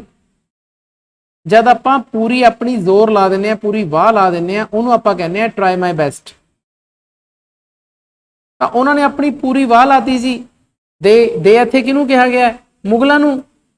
ਮੁਗਲਾਂ ਨੇ ਪੂਰੀ ਵਾਹ ਲਾਤੀ ਉਹਨਾਂ ਨੂੰ ਡਰਾਉਣ ਦੇ ਲਈ। ਟੈਰੀਫਾਈ, ਟੈਰੀਫਾਈ ਵਰਬ ਹੈ ਜੀ, ਟੈਰੀਫਾਈ, ਟੈਰੀਫਾਈਡ, ਟੈਰੀਫਾਈਡ, ਵਾਈ ਕੱਟ ਕੇ IED ਲੱਗਦੀ ਹੈ, ਡਰਾਉਣਾ। ਤਾਂ ਗੁਰੂ ਜੀ ਨੂੰ ਡਰਾਉਣ ਲਈ ਪੂਰੀ ਵਾਹ ਲਾਤੀ ਸੀ ਉਹਨਾਂ ਨੇ। ਦੇ ਸੌਟ ਭਾਈ ਮਤੀ ਦਾਸ, ਤੇ ਸਾਨੇ ਚੈਪਟਰ 'ਚ ਪੜ੍ਹਿਆ ਬੇਟਾ, ਗੁਰੂ ਸਾਹਿਬਾਨ ਨਾਲ ਕੁਝ ਸਿੰਘ ਵੀ ਗਏ ਸੀ, ਉਹਨਾਂ 'ਚੋਂ ਇੱਕ ਭਾਈ ਮਤੀ ਦਾਸ ਸੀ ਜਿਨ੍ਹਾਂ ਨੂੰ ਕਿ ਜਿਉਂਦਿਆਂ ਆਰਿਆਂ ਨਾਲ ਚੀਰ ਦਿੱਤਾ ਗਿਆ ਸੀ। ਇੱਥੇ 100 SAW, ਮੈਂ ਕੱਲ ਵੀ ਤੁਹਾਨੂੰ ਚੈਪਟਰ 'ਚ ਦੱਸਿਆ ਸੀ ਕਿ ਇਹ 100 ਸੀਨ ਵਾਲੀ ਨਹੀਂ ਹੈ, ਠੀਕ ਹੈ। ਇਹ 100 ਸੌਡ ਹੈ, ਆਰੇ ਨਾਲ ਚੀਰਨਾ, ਉਹ ਵਾਲੀ ਵਰਬ ਹੈ। ਇੱਥੇ ਆਪਾਂ ਸੈਕਿੰਡ ਵਰਬ ਲਾਈ ਹੈ। ਮੈਕਸਿਮਮ ਆਪਾਂ ਜਿਹੜੇ ਸੈਂਟੈਂਸਿਸ ਦੇ ਵਿੱਚ ਸੈਕਿੰਡ ਵਰਬ ਲਗਾਈ ਹੈ। ਸਟੂਡੈਂਟਸ, ਮੈਂ +1 ਅਤੇ +2 ਕਲਾਸਿਸ ਦੇ ਜਨਰਲ ਇੰਗਲਿਸ਼ ਅਤੇ ਇਲੈਕਟਿਵ ਇੰਗਲਿਸ਼ ਦੇ ਬਹੁਤ ਸਾਰੇ ਵੀਡੀਓਜ਼ ਬਣਾਏ ਹੋਏ ਹਨ। ਇਹਨਾਂ ਵੀਡੀਓਜ਼ ਨੂੰ ਦੇਖਣ ਦੇ ਲਈ ਤੁਸੀਂ YouTube ਦੀ ਸਰਚ ਬਾਰ ਤੇ ਜਾ ਕੇ ਦੀਪਕ ਸੂਦ ਲਵ ਲਰਨਿੰਗ ਟੂ ਲੀਡ ਟਾਈਪ ਕਰੋ। ਰਿਜ਼ਲਟ ਵਿੱਚ ਆਈ ਪਹਿਲੀ ਸਾਈਟ ਤੇ ਦੀਪਕ ਸੂਦ ਦੇ ਜਾ ਕੇ ਕਲਿੱਕ ਕਰੋ। ਤਾਂ ਇਸ ਤਰ੍ਹਾਂ ਤੁਸੀਂ ਚੈਨਲ ਤੇ ਪਹੁੰਚ ਜਾਵੋਗੇ, ਜਿੱਥੇ ਤੁਸੀਂ ਵੀਡੀਓਜ਼ ਦਾ ਇੱਕ ਸੈਕਸ਼ਨ ਦੇਖੋਗੇ। ਵੀਡੀਓਜ਼ ਤੇ ਕਲਿੱਕ ਕਰੋ, ਤੁਹਾਨੂੰ ਮੇਰੀਆਂ ਬਣਾਈਆਂ ਹੋਈਆਂ ਸਾਰੀਆਂ ਵੀਡੀਓਜ਼ ਤੁਹਾਨੂੰ ਮਿਲ ਜਾਣਗੀਆਂ। ਇਸ ਦੇ ਵਿੱਚ +1 +2 ਦੀਆਂ ਸਾਰੀਆਂ ਕਲਾਸਿਸ ਦੀਆਂ ਜੋ ਮੈਂ ਵੀਡੀਓਜ਼ ਬਣਾਈਆਂ ਹਨ ਉਹ ਸ਼ਾਮਿਲ ਹਨ। ਪਲੇਲਿਸਟ ਵਾਲੇ ਸੈਕਸ਼ਨ ਤੇ ਜਾ ਕੇ ਤੁਸੀਂ ਸਾਰੀਆਂ ਪਲੇਲਿਸਟ ਪ੍ਰਾਪਤ ਕਰ ਪਾਓਗੇ, ਜਿਵੇਂ ਕਿ ਕਲਾਸ 12 ਦੀ ਪਲੇਲਿਸਟ ਚੌਥੇ ਨੰਬਰ ਤੇ ਹੈ। ਇਸ ਤੇ ਤੁਸੀਂ ਜਾ ਕੇ ਜਦੋਂ ਵਿਊ ਫੁੱਲ ਪਲੇਲਿਸਟ ਕਰੋਗੇ ਤਾਂ ਤੁਹਾਨੂੰ ਕਲਾਸ 12 ਦੀਆਂ ਸਾਰੀਆਂ ਵੀਡੀਓਜ਼ ਮਿਲ ਜਾਣਗੀਆਂ। ਇਸੇ ਤਰ੍ਹਾਂ ਤੁਸੀਂ ਬਾਕੀ ਕਲਾਸ 11 ਉਹਨਾਂ ਦੀ ਪਲੇਲਿਸਟ ਤੇ ਜਾ ਕੇ ਸਾਰੀਆਂ ਵੀਡੀਓਜ਼ ਪ੍ਰਾਪਤ ਕਰ ਸਕਦੇ ਹੋ। ਅਤੇ ਇਸੇ ਤਰ੍ਹਾਂ ਮੈਂ ਕਲਾਸ 11 ਤੇ ਕਲਾਸ 12 ਦੀਆਂ ਗ੍ਰਾਮਰ ਦੀਆਂ ਵੀਡੀਓ ਲਿਸਟ ਬਣਾਈ ਹੋਈ ਹੈ, ਤਾਂ ਉਹ ਸਾਰੀਆਂ ਵੀਡੀਓਜ਼ ਤੁਹਾਨੂੰ ਪ੍ਰਾਪਤ ਹੋ ਜਾਣਗੀਆਂ। ਅਤੇ ਇੱਕ ਪਲੇਲਿਸਟ ਇੰਗਲਿਸ਼ ਇਲੈਕਟਿਵ ਕਲਾਸ 11 ਦੀ ਵੀ ਹੈ, ਅਤੇ ਉਸ ਦੇ ਵਿੱਚ ਤੁਹਾਨੂੰ ਸਾਰੀਆਂ ਕਲਾਸ 11 ਦੀਆਂ ਪਲੇਲਿਸਟ ਪ੍ਰਾਪਤ ਹੋ ਜਾਣਗੀਆਂ। ਤਾਂ ਮੈਂ ਤੁਹਾਨੂੰ ਸਾਰਿਆਂ ਨੂੰ ਅਪੀਲ ਕਰਦਾ ਹਾਂ ਕਿ ਇੱਕ ਵਾਰ ਤੁਸੀਂ ਦੀਪਕ ਸੂਦ ਲਵ ਲਰਨਿੰਗ ਟੂ ਲੀਡ ਚੈਨਲ ਤੇ ਜ਼ਰੂਰ ਵਿਜ਼ਿਟ ਕਰੋ। ਇਕੱਲੇ ਭਾਈ ਮਤੀ ਦਾਸ ਹੀ ਨਹੀਂ ਸੀ ਜਿਨ੍ਹਾਂ ਨੂੰ ਸ਼ਹੀਦ ਕੀਤਾ ਗਿਆ। ਭਾਈ ਦਿਆਲ ਦਾਸ ਵਾਸ ਬੋਇਲਡ। ਤਾਂ ਭਾਈ ਦਿਆਲ ਦਾਸ ਸੀਗੇ ਜਿਨ੍ਹਾਂ ਨੂੰ ਇੱਕ ਵੱਡੇ ਸਾਰੇ ਕੋਲਡਰਨ ਸ਼ਬਦ ਆਇਆ ਸੀ, ਬਹੁਤ ਵੱਡੇ ਉਹਦੇ 'ਚ ਤੇਗੇ 'ਚ ਹੈ ਨਾ, ਗਰਮ ਪਾਣੀ ਪਾ ਕੇ ਉਬਾਲਿਆ ਗਿਆ ਸੀ, ਤਾਂ ਉਹਨਾਂ ਨੂੰ ਬੋਇਲ ਕੀਤਾ ਗਿਆ। And Bhai Sati Das was ਬਰਨਟ alive, ਅਤੇ ਭਾਈ ਸਤੀ ਦਾਸ ਜੀ ਨੂੰ ਜਿਉਂਦਿਆਂ ਸਾੜ ਦਿੱਤਾ ਗਿਆ। ਬਰਨ, ਬਰਨਟ, ਬਰਨਟ ਵਰਬ ਦੀਆਂ ਫਾਰਮਸ ਹੁੰਦੀਆਂ, ਸਾੜਨਾ ਅੱਗ ਨਾਲ। But Guru Tegh Bahadur did not lose his faith, ਪਰੰਤੂ ਗੁਰੂ ਤੇਗ ਬਹਾਦਰ ਜੀ ਨੇ ਆਪਣਾ ਵਿਸ਼ਵਾਸ ਨਾ ਛੱਡਿਆ। Lose his faith. He was executed at Chandni Chowk, ਉਹਨਾਂ ਨੂੰ ਚਾਂਦਨੀ ਚੌਂਕ ਵਿਖੇ ਸ਼ਹੀਦ ਕਰ ਦਿੱਤਾ ਗਿਆ। ਐਗਜ਼ੀਕਿਊਟ ਦਾ ਮਤਲਬ ਸ਼ਹੀਦ ਕਰਨਾ। ਚਾਂਦਨੀ ਚੌਂਕ ਦਿੱਲੀ 'ਚ ਹੈ ਜੀ, ਤਾਂ ਸੀ ਚਾਂਦਨੀ ਦੀ, ਚੌਂਕ ਦੀ ਸੀ, ਤੇ ਦਿੱਲੀ ਦੀ ਡੀ ਵੱਡੀ ਪਾਣੀ ਹੈ। ਤੇ ਸਾਨੂੰ ਇਹ ਵੀ ਪਤਾ ਹੈ ਕਿ ਇਸ ਖਬਰ ਦਾ ਡਰਮ ਦੇ ਨਾਲ ਰੌਲਾ ਪਾਇਆ ਗਿਆ ਸੀ, ਪੂਰੀ ਬੁਨਿਆਦੀ ਕਰਾਈ ਗਈ ਸੀ ਕਿ ਗੁਰੂ ਜੀ ਨੂੰ ਸ਼ਹੀਦ ਕੀਤਾ ਜਾ ਰਿਹਾ ਹੈ। ਤੇ ਸਾਨੂੰ ਇਹ ਵੀ ਪਤਾ ਬੱਚਿਓ ਕਿ ਜਦੋਂ ਸ਼ਹੀਦ ਕੀਤਾ ਗਿਆ ਗੁਰੂ ਜੀ ਨੂੰ, ਤਾਂ ਨੇਚਰ ਨੇ ਵੀ ਅਥਰੂ ਵਹਾਏ। ਉਸ ਸਮੇਂ ਐਡਾ ਤੂਫਾਨ ਚੱਲਿਆ ਕਿ ਉਸ ਤੂਫਾਨ ਦੇ ਵਿੱਚ ਬੜਾ ਹੈਲਟਰ ਸਕੈਲਟਰ ਹੋਇਆ ਸ਼ਬਦ ਆਇਆ ਸੀ, ਇੱਕ ਬੜਾ ਰੌਲਾ ਰੱਪਾ ਪਿਆ, ਪਤਾ ਹੀ ਨਹੀਂ ਲੱਗਿਆ ਕਿ ਕੌਣ ਬੰਦਾ ਕਿੱਧਰ ਨੂੰ ਜਾ ਰਿਹਾ ਹੈ, ਕੀ ਜਾ ਰਿਹਾ। ਸਾਰੇ ਲੋਕ ਇੱਧਰ ਉੱਧਰ ਭੱਜੇ ਆਪਣੇ ਆਪ ਨੂੰ ਉਸ ਤੂਫਾਨ ਤੋਂ ਬਚਾਉਣ ਦੇ ਲਈ। ਤੇ ਉਸ ਤੂਫਾਨ ਦੇ ਵਿੱਚ ਫਿਰ ਇੱਕ ਭਾਈ ਲੱਖੀ ਐਂਡ ਹਿਸ ਸਨ ਨਗਾਈਆ ਟੁਕ ਅਵੇ ਦਾ body of Guru ji in a bulk cart, ਤਾਂ ਉਹ ਭਾਈ ਲੱਖੀ ਅਤੇ ਉਹਨਾਂ ਦਾ ਪੁੱਤਰ ਨਗਾਈਆ ਗੁਰੂ ਜੀ ਦੀ ਬੋਡੀ ਨੂੰ ਲੈ ਗਏ, ਟੇਕ ਅਵੇ ਲੈ ਕੇ ਗਏ ਇੱਕ ਗੱਡੇ ਦੇ ਵਿੱਚ, ਬਲਕ ਕਾਰਟ। ਤੇ ਸਾਨੂੰ ਪਤਾ ਹੈ ਬੱਚਿਓ ਗੱਡਾ ਕਾਟਨ ਦਾ ਭਰਿਆ ਹੋਇਆ ਸੀ, ਉਹ ਕਾਫੀ ਸਾਰੇ ਗੱਡੇ ਸੀ, ਉਹ ਗੱਡੇ ਸਾਰੇ ਭਾਈ ਲੱਖੀ ਤੇ ਨਗਾਈਆ ਲੈ ਕੇ ਜਾ ਰਹੇ ਸੀ। ਕਿਸੇ ਨੇ ਉਹਨਾਂ ਤੇ ਸ਼ੱਕ ਨਹੀਂ ਕਰਿਆ ਬਿਕੋਜ਼ ਉਹਦੇ ਵਿੱਚ ਜਿਹੜੀ ਕਾਟਨ ਸੀਗੀ ਉਹ ਸਰਕਾਰੀ ਕਾਟਨ ਸੀ, ਤੇ ਕਿਸੇ ਨੇ ਸ਼ੱਕ ਨਹੀਂ ਕਰਿਆ ਤੇ ਗੁਰੂ ਜੀ ਦੀ ਉਹ ਜਿਹੜੇ ਸੀਗੇ ਬੋਡੀ ਉਹ ਲੈ ਕੇ ਚਲੇ ਗਏ ਸੀ। ਤੇ ਫਿਰ ਉਹ ਕਿੱਥੇ ਲੈ ਕੇ ਚਲੇ ਗਏ ਸਾਨੂੰ ਇਹ ਪਤਾ, ਰਾਇਸੀਨਾ ਇੱਕ ਵਰਡ ਆਇਆ ਸੀ, ਉੱਥੇ ਆਪਣੇ ਉਹਨਾਂ ਦੀ ਉੱਥੇ ਝੌਂਪੜੀ ਸੀ। ਦੇ ਪੁੱਟ देयर ਹਟ on fire with the body, ਤਾਂ ਉਹਨਾਂ ਨੇ ਉਸ ਬੋਡੀ ਨੂੰ ਆਪਣੀ, ਦੇ put the hat on fire, put something on fire ਦਾ ਮਤਲਬ ਹੁੰਦਾ ਅੱਗ ਲਾਣਾ, ਹੈ ਨਾ, ਕਿਸੇ ਚੀਜ਼ ਨੂੰ ਅੱਗ ਲਾਣਾ। ਤਾਂ ਉਹਨਾਂ ਨੇ ਆਪਣੀ ਹੱਟ ਨੂੰ ਅੱਗ ਲਗਾ ਦਿੱਤੀ ਵਿਦ ਦਾ ਬੋਡੀ, ਉਸ ਬੋਡੀ ਦੇ ਨਾਲ, ਇੱਕ ਤਰ੍ਹਾਂ ਦੀ ਕ੍ਰੀਮੇਸ਼ਨ ਕਰਤੀ ਉਹਨਾਂ ਨੇ। ਸਾਰੇ ਲੋਕ ਕੀ ਸਮਝੇ ਕਿ ਸ਼ਾਇਦ ਐਕਸੀਡੈਂਟਲੀ ਤੂਫਾਨ ਦੇ ਕਰਕੇ ਬਿਜਲੀ ਡਿੱਗੀ ਇਹਨਾਂ ਦੀ ਝੌਂਪੜੀ ਤੇ ਉਹਨੂੰ ਅੱਗ ਲੱਗ ਗਈ, ਲੇਕਿਨ ਗੱਲ ਕੁਝ ਹੋਰ ਸੀ। Even nature shed tears of grief at the sacrification of the Guru Ji. Tears ਪਾਲੋ, ਐਸ ਪਾਲੋ ਪਿੱਛੇ। Even ਇੱਥੋਂ ਤੱਕ ਕਿ ਜਿਹੜੀ ਨੇਚਰ ਹੈ, ਕੁਦਰਤ ਹੈ, ਐਨ ਵੱਡੀ ਪਾਣੀ ਹੈ ਬਿਕੋਜ਼ ਕੁਦਰਤ ਦੀ ਗੱਲ ਹੋ ਰਹੀ ਹੈ, ਤਾਂ ਕੁਦਰਤ ਨੇ ਆਂਸੂ ਬਹਾਏ, shed tears ਦਾ ਮਤਲਬ ਕੀ ਹੁੰਦਾ, ਮੈਂ ਤੁਹਾਨੂੰ ਕੱਲ ਵੀ ਦੱਸਿਆ ਸੀ, ਆਂਸੂ ਬਹਾਣਾ ਇਕੱਠਾ ਆਉਂਦਾ ਹੈ ਸ਼ਬਦ, ਕਈ ਫਰੇਜ਼ ਬੇਟਾ ਇਕੱਠੇ ਆਉਂਦੇ ਨੇ, ਇਹਨਾਂ ਨੂੰ ਯਾਦ ਰੱਖਿਆ ਕਰੋ। ਆਂਸੂ ਬਹਾਣ ਨੂੰ shed tears ਕਹਿੰਦੇ ਆ। ਇਸ ਬਲੀਦਾਨ ਤੇ ਆਂਸੂ ਬਹਾਏ ਗੁਰੂ ਜੀ ਦੇ ਬਲੀਦਾਨ ਤੇ। There was a violent storm at the Chowk, ਤਾਂ ਉਸ ਸਮੇਂ ਚੌਂਕ ਤੇ ਇੱਕ ਬਹੁਤ ਭਾਰੀ ਤੂਫਾਨ ਆਇਆ। ਸਟॉर्म ਦਾ ਮਤਲਬ ਹੁੰਦਾ ਬੇਟਾ ਤੂਫਾਨ, ਪਹਿਲਾਂ ਹੀ ਦੱਸਿਆ ਸੀ ਮੈਂ ਤੁਹਾਨੂੰ। ਭਾਈ ਜੇਤਾ ਵਿਦ 2 ਸਿੱਖ ਟੁਕ ਅਵੇ ਦਾ ਹੈਡ ਆਫ ਦਾ ਗੁਰੂ ਜੀ, ਤਾਂ ਭਾਈ ਜੇਤਾ ਜੀ ਦਾ ਵੀ ਨਾਮ ਆਇਆ, ਉਹਨਾਂ ਦੇ ਨਾਲ 2 ਹੋਰ ਸਿੱਖ ਸੀ ਜਿਨ੍ਹਾਂ ਨੇ ਗੁਰੂ ਜੀ ਦਾ ਸੀਸ ਉਹ ਲੈ ਗਏ ਸੀਗੇ, ਟੇਕ ਅਵੇ। ਤੇ ਸਾਨੂੰ ਪਤਾ ਕਿੱਥੇ ਲੈ ਕੇ ਗਏ ਸੀ, Kiratpur Sahib, and reached to Guru Gobind Singh at Kiratpur Sahib, ਅਤੇ ਉਹ ਗੁਰੂ ਗੋਬਿੰਦ ਸਿੰਘ ਜੀ ਕੋਲ ਲੈ ਗਏ ਸੀ ਐਟ ਕਿਰਤਪੁਰ ਸਾਹਿਬ। ਤੇ ਫਿਰ ਸਾਨੂੰ ਇਹ ਵੀ ਪਤਾ ਬੇਟਾ ਕਿ ਅਨੰਦਪੁਰ ਸਾਹਿਬ ਉਸ ਚੀਜ਼ ਦਾ ਸੰਸਕਾਰ ਕੀਤਾ ਗਿਆ ਸੀ। Guru Gobind Singh hugged him and said, Rangrete Guru ਕੇ ਬੇਟੇ। ਤਾਂ ਗੁਰੂ ਗੋਬਿੰਦ ਜੀ ਨੇ ਜਦੋਂ ਉਹਨਾਂ ਦੀ ਇੰਨੀ ਦੇਖੋ ਹਿੰਮਤ ਦੇਖੀ ਉਹਨਾਂ ਸਿੰਘਾਂ ਦੀ, ਜਿਨ੍ਹਾਂ ਦੇ ਵਿੱਚ ਭਾਈ ਜੇਤਾ ਜੀ ਸ਼ਾਮਿਲ ਸੀ, ਤਾਂ ਫਿਰ ਉਹਨਾਂ ਨੂੰ ਕਿਹਾ ਰੰਗਰੇਟੇ ਗੁਰੂ ਕੇ ਬੇਟੇ। ਤਾਂ ਬੇਟਾ ਇਹਨੂੰ ਐਂ ਹੀ ਲਿਖਣਾ ਹੈ, ਰੰਗਰੇਟੇ ਨੂੰ ਡਬਲ ਕੋਟਸ, ਬਿਕੋਜ਼ ਇਹ ਕਹੇ ਹੋਏ ਸ਼ਬਦ ਹੈ, ਫਿਰ ਗੁਰੂ ਜੀ ਦੇ ਕਹੇ ਹੋਏ ਸ਼ਬਦ ਹੈ, ਇਹਨਾਂ 'ਚ ਆਪਾਂ ਕੋਈ ਚੇਂਜ ਨਹੀਂ ਕਰਨਾ।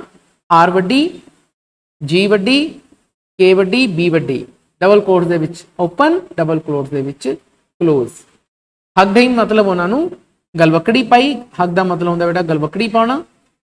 ਤੇ ਸਾਨੂੰ ਇਹ ਵੀ ਪਤਾ ਹੈ ਬੱਚਿਓ ਕਿ ਇਹ ਜਿਹੜੇ ਸਿੰਘ ਸੀਗੇ ਉਹਨਾਂ ਨੂੰ ਉਸ ਸਮੇਂ ਲੋ ਕਾਸਟ ਦਾ ਸਮਝਿਆ ਜਾਂਦਾ ਸੀ, ਗੁਰੂ ਜੀ ਨੇ ਉਹਨਾਂ ਨੂੰ ਗਲੇ ਨਾਲ ਲਾਇਆ। ਤਾਂ Gurudwara Rakabganj is the memorial to the unique sacrifice of the Guru ji. ਤੇ ਸਾਨੂੰ ਇਹ ਵੀ ਪਤਾ ਬੇਟਾ ਕਿ ਜਿਹੜਾ ਗੁਰਦੁਆਰਾ ਰਕਾਬਗੰਜ ਹੈ ਇਹ ਗੁਰੂ ਜੀ ਦੀ ਇਹ ਜਿਹੜੀ ਯੂਨੀਕ ਦਾ ਮਤਲਬ ਕੀ ਦੱਸਿਆ ਸੀ ਤੁਹਾਨੂੰ ਮੈਂ, ਵਿਲੱਖਣ, ਨਿਰਾਲੀ ਜਿਹੜੀ ਉਹਨਾਂ ਦੀ ਸੈਕਰੀਫਾਈਸ ਸੀ, ਜੋ ਬਲੀਦਾਨ ਸੀ, ਉਸ ਦਾ ਹੀ ਇੱਕ ਯਾਦਗਾਰ ਹੈ। ਮੈਮੋਰੀਅਲ ਦਾ ਮਤਲਬ ਹੁੰਦਾ ਹੈ ਯਾਦਗਾਰ। ਤੇ ਸਾਨੂੰ ਇਹ ਪਤਾ ਬੇਟਾ ਜਿਹੜਾ ਇਹ ਮੈਮੋਰੀਅਲ ਹੈ ਗੁਰਦੁਆਰਾ ਰਕਾਬਗੰਜ ਸਾਹਿਬ ਦੀ ਨਿਊ ਦਿੱਲੀ 'ਚ, ਇਹ ਗਵਰਨਮੈਂਟ ਆਫ ਇੰਡੀਆ ਦੀ ਜਿਹੜੀ ਸੈਂਟਰਲ ਸੈਕਟਰੀਏਟ ਦੀ ਨਾਰਥ ਬਲਾਕ ਦੀ ਬਿਲਡਿੰਗ ਹੈ ਉਹਦੇ ਨਾਲ ਸਥਿਤ ਹੈ। Guru ji laid down his life for the protection of Dharma. ਤਾਂ ਗੁਰੂ ਜੀ ਨੇ ਲੇ ਡਾਊਨ ਸ਼ਬਦ ਚੈਪਟਰ 'ਚ ਵੀ ਬਹੁਤ ਵਾਰੀ ਆਇਆ ਹੈ। ਇਹਦਾ ਮਤਲਬ ਕੀ ਹੁੰਦਾ ਜੀ, ਜਾਨ ਨਿਛਾਵਰ ਕਰਨਾ। ਆਪਣੀ ਜ਼ਿੰਦਗੀ ਉਹਨਾਂ ਨੇ ਨਿਛਾਵਰ ਕਰਤੀ ਕਿਹਦੇ ਲਈ, ਧਰਮ ਦੀ ਰੱਖਿਆ ਲਈ। ਪ੍ਰੋਟੈਕਸ਼ਨ ਦਾ ਮਤਲਬ ਹੁੰਦਾ ਜੀ ਰੱਖਿਆ। He sacrificed his life for the sake of human rights or the freedom of worship। ਤਾਂ ਉਹਨਾਂ ਨੇ ਬਲੀਦਾਨ ਦਿੱਤਾ ਆਪਣੀ ਜ਼ਿੰਦਗੀ ਦਾ। ਸੈਕਰੀਫਾਈਸ ਦਾ ਮਤਲਬ ਬਲੀਦਾਨ ਦੇਣਾ। ਕਾਦੇ ਲਈ, ਹਿਊਮਨ ਰਾਈਟਸ ਲਈ, ਪਹਿਲਾਂ ਵੀ ਸ਼ਬਦ ਆਇਆ ਮਨੁੱਖੀ ਹੱਕਾਂ ਲਈ। ਉਹ ਮਨੁੱਖੀ ਹੱਕ ਕਾਦੇ ਸੀ, ਫਰੀडम ਆਫ ਵਰਸ਼ਿਪ, ਕਿ ਅਸੀਂ ਕਿਸੇ ਵੀ ਧਰਮ ਨੂੰ ਮੰਨ ਸਕਦੇ ਹਾਂ, ਉਹਦੀ ਪੂਜਾ ਕਰ ਸਕਦੇ ਹਾਂ, ਪ੍ਰਾਰਥਨਾ ਕਰ ਸਕਦੇ ਹਾਂ। ਫਰੀडम ਆਫ ਵਰਸ਼ਿਪ ਦਾ ਮਤਲਬ ਹੁੰਦਾ ਹੈ ਕਿ ਕਿਸੇ ਵੀ ਧਰਮ ਨੂੰ ਮੰਨਣ ਦੀ ਆਜ਼ਾਦੀ। ਤੇ ਕਿਸੇ ਵੀ ਧਰਮ ਨੂੰ ਅਸੀਂ ਮੰਨ ਸਕਦੇ ਹਾਂ, ਕੋਈ ਸਾਨੂੰ ਫੋਰਸਫੁਲੀ ਧਰਮ ਪਰਿਵਰਤਨ ਨਹੀਂ ਕਰਾ ਸਕਦਾ। ਉਸ ਮਨੁੱਖੀ ਹੱਕ ਦੀ ਰਾਖੀ ਲਈ ਗੁਰੂ ਸਾਹਿਬਾਨ ਨੇ ਆਪਣੀ ਜ਼ਿੰਦਗੀ ਦੀ ਸੈਕਰੀਫਿਕੇਸ਼ਨ ਕੀਤੀ। ਇਸੇ ਕਰਕੇ ਗੁਰੂ ਜੀ ਨੂੰ ਹਿੰਦ ਕੀ ਚਾਦਰ ਕਿਹਾ ਗਿਆ। ਤਾਂ ਇਸੇ ਨਾਲ ਸਾਡਾ ਕੁਐਸਚਨ ਖਤਮ ਹੁੰਦਾ ਹੈ ਜੀ। ਉਮੀਦ ਹੈ ਕਿ ਤੁਹਾਨੂੰ ਇਹ ਸਾਰਾ ਲੌਂਗ ਆਨਸਰ ਟਾਈਪ ਕੁਐਸਚਨ ਸਮਝ ਆ ਗਿਆ ਹੋਵੇਗਾ। ਫਿਰ ਵੀ ਜੇਕਰ ਤੁਹਾਨੂੰ ਕੋਈ ਡਾਊਟ ਹੈ ਤਾਂ ਤੁਸੀਂ ਮੈਨੂੰ ਕਮੈਂਟ ਸੈਕਸ਼ਨ ਦੇ ਵਿੱਚ ਪੁੱਛ ਸਕਦੇ ਹੋ। ਨੈਕਸਟ ਵੀਡੀਓ ਦੇ ਵਿੱਚ ਆਪਾਂ +2 ਇੰਗਲਿਸ਼ ਇਲੈਕਟਿਵ ਦੇ ਕਿਸੇ ਹੋਰ ਚੈਪਟਰ ਨੂੰ ਲੈ ਕੇ ਮਿਲਾਂਗੇ ਜੀ। ਫਿਰ ਮਿਲਦੇ ਹਾਂ, ਧੰਨਵਾਦ।